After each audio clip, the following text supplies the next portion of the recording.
E agora vamos falar um pouquinho de saúde? Dessa vez focamos na saúde de nós homens. Todo novembro, uma série de campanhas começam a alertar para o Novembro Azul, que é o mês de conscientização e prevenção ao câncer de próstata, principalmente, né? Mas há outros detalhes importantes que a gente vai revelar e falar um pouquinho agora ao vivo, até porque o médico urologista José Fernando Rodrigues Júnior está com a gente e vai trazer mais esclarecimentos. Doutor, obrigado por aceitar nosso convite. Uma reflexão fundamental, né? Do último dado, que se não me falha a memória ali, algo a respeito, a cada 38 minutos no Brasil, um homem morre por conta de complicações causadas pelo câncer de próstata. É um número que impressiona. Conta mais pra gente sobre essa realidade e como é que a gente pode tentar minimizar ou reduzir esses números. Boa tarde. Boa tarde, Rafael. Boa tarde aos ouvintes. Realmente, se você imaginar que 1 em cada 6 homens terão câncer de próstata, então você consegue ter uma ideia da grandeza e da prevalência dessa doença na população em geral. Então, por conta disso, as sociedades e a Sociedade Brasileira de Urologia patrocina esse Novembro Azul, que é justamente para tentarmos educar os homens que muitas vezes são reticentes em procurar atendimento médico, principalmente quando é preventivo. E me parece que o perfil mudou, as campanhas têm dado certo.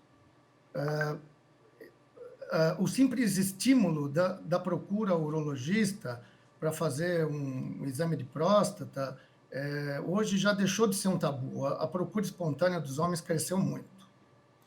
Se nós olharmos pelo aspecto das consequências, né?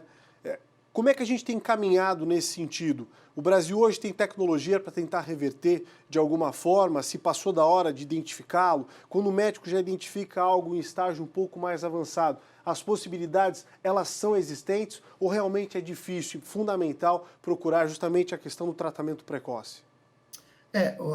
Um dos grandes problemas do câncer de próstata, diferentemente de mama, por exemplo, é que se o indivíduo procura o médico apenas quando tem sintomas, muitas vezes ele já está num estágio que dificulta um pouco mais a cura.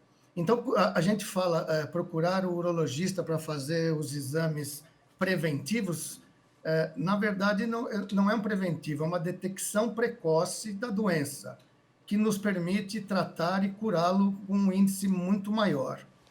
Hoje em dia, nós já temos tecnologia que se equipara a outros países, tanto no sentido de diagnóstico como de tratamento.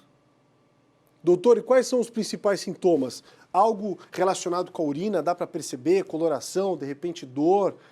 Quais são os sintomas básicos que, de repente, são sinais de alerta para que a pessoa busque um médico? Então, na verdade, os estágios iniciais do câncer de próstata não dá sintoma nenhum, porque é uma doença que se forma na periferia da glândula.